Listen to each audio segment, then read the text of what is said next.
Hello friends, मैं अंकित कुमार आप लोगों का स्वागत करता हूं करमेंट को एजुकेशन में। और यहाँ हम डिस्कस करने वाले हैं 19 अप्रैल 2020 के करंट अफेयर्स के 20 क्वेश्चन जो कि हिंदी में होंगे और एक्सप्लेनेशन के साथ में होंगे, तो ध्यान से पढ़िएगा।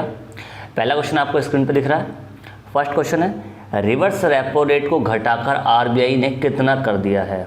तो इसका सही आंसर है 3.75। ठीक है, 3.75 है। मैं यहाँ पर आपको आंसर पहले ही हाईलाइट करके दिखा रहा हूँ क्योंकि इसका एक्सप्लेनेशन मैं आपको समझाने वाला हूँ, तो मैं डबल टाइम कंसिडर नहीं करूँगा। ठीक है, देखते हैं।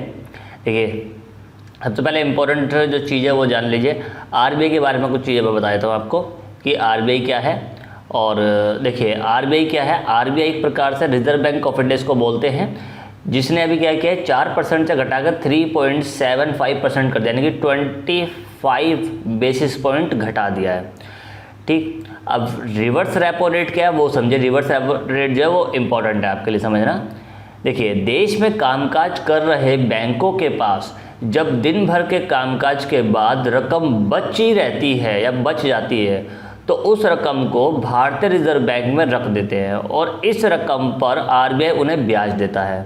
और भारतीय रिजर्व बैंक इस रकम पर जिस दर से बैंक को ब्याज देता है वह है रिवर्स रेपो रेट। समझ गए? यहाँ पर रिवर्स रेपो रेट की बात हुई है, तो ये ध्यान रखेगा।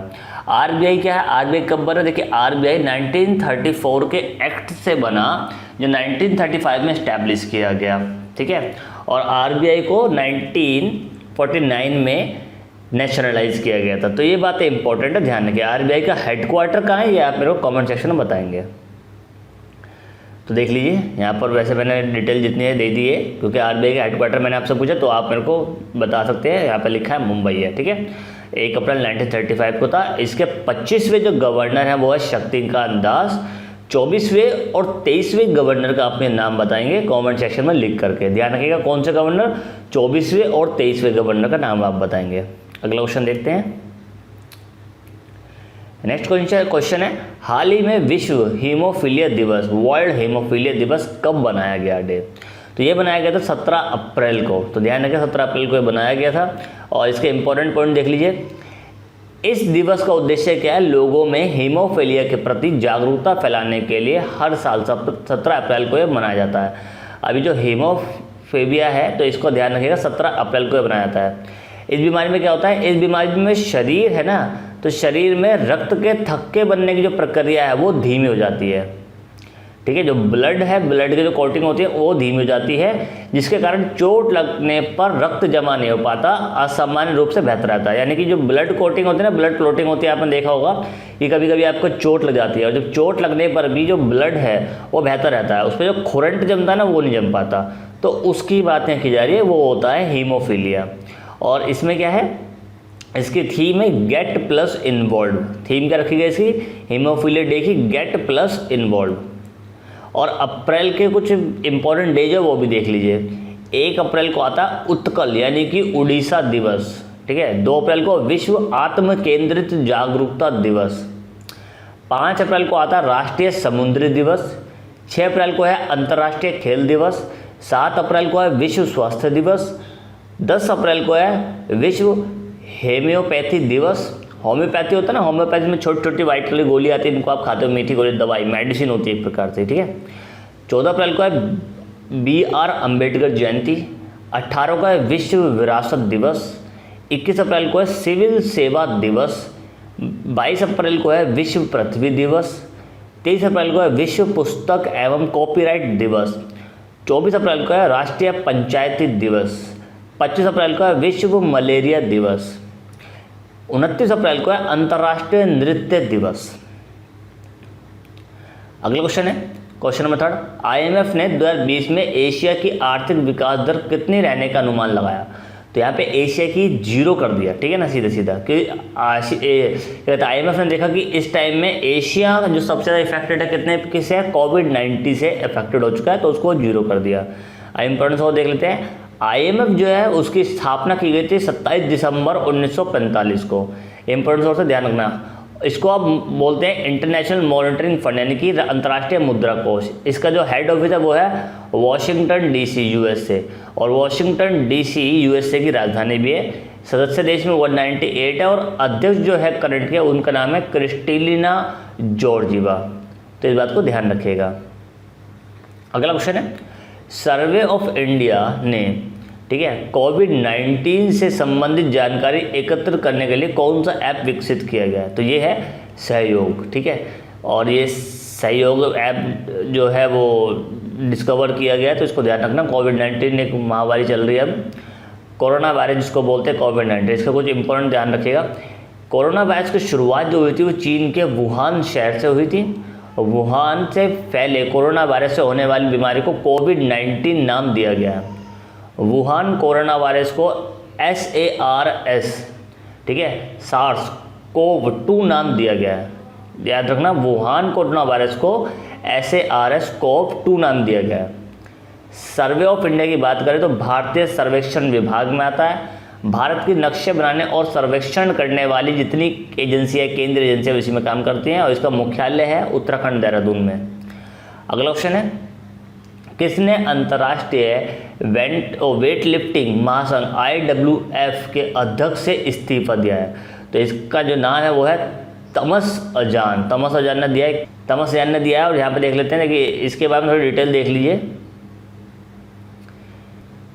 इंटरनेशनल वेट लिफ्टिंग फेडरेशन बनी हुई है, महासंघ है। इसकी स्थापना हुई थी 1905 में। मुख्यालय इसका बुडापेस्ट, हंगरी में है। अध्यक्ष है इसका उर्सुला पाप अनिंद्रा, ठीक है। अब जो इसके अध्यक्ष हैं वो उनका नाम। क्वेश्चन नंबर 6, सरकार ने सुगम कृषि परिवहन के लिए कौन सा ऐप शुरू किया है?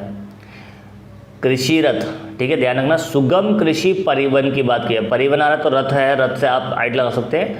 अब इसमें देख लेते हैं कुछ इंपॉर्टेंट पॉइंट। इस ऐप की मदद से क्या हुआ, देश भर के जो किसान हैं, उनके जो व्यापारी हैं, उनके कृषि, बागवानी और खेत से मंडियों तक जाने में आसानी हो जाएगी। क्या होगा, देखिए, इससे सिंपल सी बात है, जैसे कि सब्जियां उगाई, अब सब्जियों को खेत से मंडी तक ले जाना बेचने के लिए, फसल को मंडी तक ले जाना, तो उसके लिए बनाई गई ऐप है। और नरेंद्र सिंह तोमर जो हमारे केंद्रीय कृषि मंत्री हैं, उनके द्वारा ऐप लॉन्च की गई है। अगला है, सेफ्टी ग्रिड अभियान किस बैंक ने शुरू किया है? तो सेफ्टी ग्रिड अभियान शुरू किया है HDFC बैंक ने। और HDFC बैंक यहाँ प्राइवेट सेक्टर का बैंक है। ऑप्शन में आप देख सकते हो, केवल मैंने एक ही बैंक लिखा है प्राइवेट सेक्टर का, बाकी तीनों गवर्नमेंट यानी पब्लिक सेक्टर के बैंक है। इंपॉर्टेंट पॉइंट क्या, HDFC बैंक ने विभिन्न खुदरा दुकानदार जैसे कि फार्मिंग, किराना की दुकानें और ATM में लाइन में लगने वाले लोगों को WHO द्वारा सोशल दूरी बनाए रखने के लिए मदद करने के लिए जमीनी फिजिकल मार्क्स बनाए हैं। अब ये क्या है, एक प्रकार से एक जो फिजिकल मार्कर है वो बनाया है। कैसे कि ज़मीन पर इनको आप मार्क कर सकते हो, जो आपको सर्कल दिखता है ना, सर्कल बनाए जाते हैं, तो उस प्रकार के सर्कल की बात इसमें की जा रही है। और HDFC क्या है, हाउसिंग डेवलपमेंट फाइनेंस कॉरपोरेशन है। अगस्त 1949 में इसकी शुरुआत हुई थी। मुख्यालय इसका मुंबई में। अध्यक्ष है श्री M वासुदेव। प्रबंधक निर्देशक इसका क्या है, आदित्य पुरी। तो ध्यान रखना इस बात को। अगला क्वेश्चन देख रहे हैं, किस सुरक्षा बल ने सैनिकों को नो मूवमेंट आदेश जारी किया है? तो नो मूवमेंट आदेश जारी किसने किया? थल सेना ने। ध्यान रखना, थल सेना ने आदेश जारी किया है। अभी क्यों किया है नो मूवमेंट? जो अभी कोविड-19 फैल रहा है उसको लेकर के जारी किया गया, तो इम्पोर्टेंट है। और देखिए 1 अप्रैल 1895 में इसकी शुरुआत हुई थी। मुख्यालय इसका नई दिल्ली है। थल सेना के अध्यक्ष है जनरल मनोज मुकुंद नरवणे, ठीक है।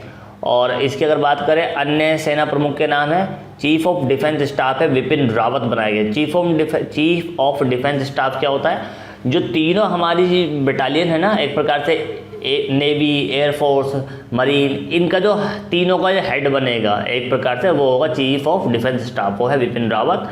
और नए उप सेना प्रमुख बने हैं SK सैनी। वायुसेना के जो प्रमुख बने हैं अध्यक्ष हैं वो है air chief marshal RKS Bhadauria.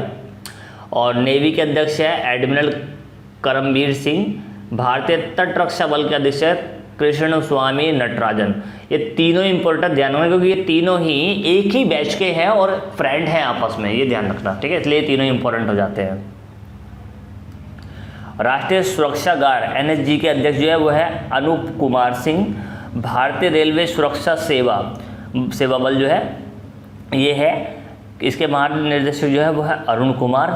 सीमा सुरक्षा बल BSF के हैं VK जौहरी। केंद्रीय औद्योगिक सुरक्षा बल CISF के अध्यक्ष है राजेश रंजन। CRPF के जो अध्यक्ष है वो है आनंद प्रकाश महेश्वरी। और SSB सशस्त्र सीमा बल के महानिर्देशक है कुमार राजेश चंद्र।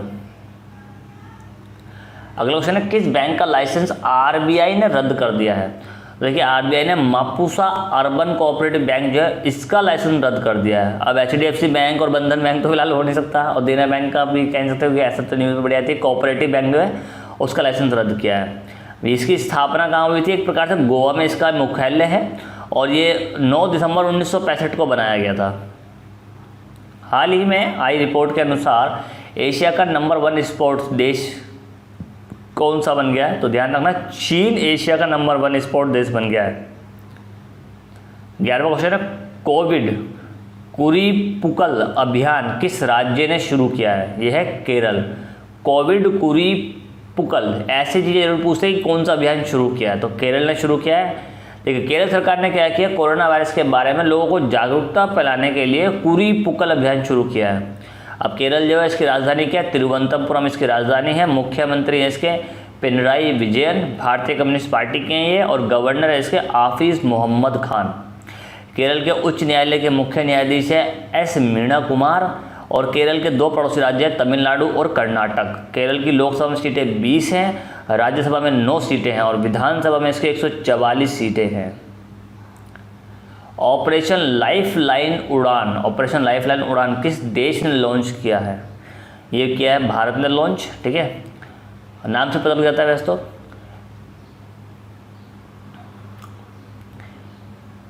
इंपॉर्टेंट सोर्स क्या इंपॉर्टेंट है? इस ऑपरेशन के तहत कोविड-19 के कारण हुई राष्ट्रीय व्यापी लॉकडाउन के बीच देश के विभिन्न हिस्सों में आवश्यक चिकित्सा सुविधाएं पहुंचाने के लिए भारत सरकार के नागर विमान मंत्रालय ने ऑपरेशन लाइफलाइन उड़ान लॉन्च किया है। तो ध्यान रखना कि मान लीजिए कि किसी को इमरजेंसी में ज़रूरत पड़ गई बिहार में, तो दिल्ली से बिहार में सर्विस पहुंचा दी जाएगी इस उड़ान के थ्रू।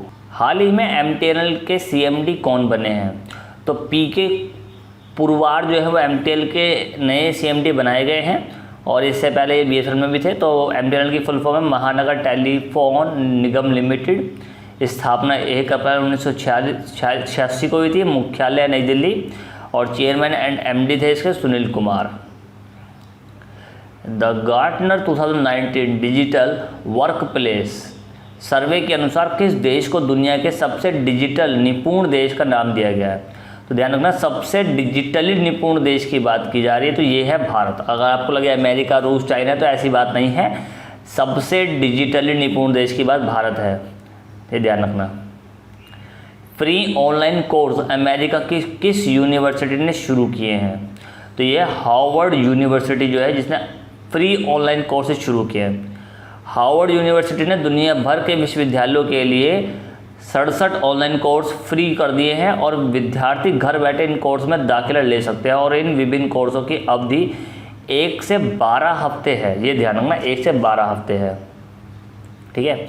और USA United state of America, संयुक्त राज्य अमेरिका, राजधानी वॉशिंगटन DC, करेंसी है इसकी अमेरिकी डॉलर, और राष्ट्रपति इसके है डोनाल्ड ट्रंप। तो याद रखना, बहुत अच्छा है ये हार्वर्ड यूनिवर्सिटी में पढ़ना, ये अपने आप में बड़ी बात है। तो फ्री ऑनलाइन कोर्सेज हैं। किस राज्य ने बाहर फंसे अपने नागरिकों को 3500 रुपये देने की घोषणा की है? तो ये है अरुणाचल प्रदेश, ठीक है। देखो, अरुणाचल प्रदेश राज्य ने कोरोना वायरस के कारण लगे लॉकडाउन में बाहर फंसे लोगों को 3500 रुपये देने की घोषणा की है। अरुणाचल प्रदेश की बात अब करें तो इसकी राजधानी है ईटानगर, और मुख्यमंत्री इसके पेमा खांडू BJP पार्टी से हैं। गवर्नर है BD मिश्रा। और अरुणाचल प्रदेश के 3 पड़ोसी राज्य हैं। कौन कौन से राज्य की बात, तो पहले देश की बात, 3 पड़ोसी देश है भूटान, चीन और म्यांमार।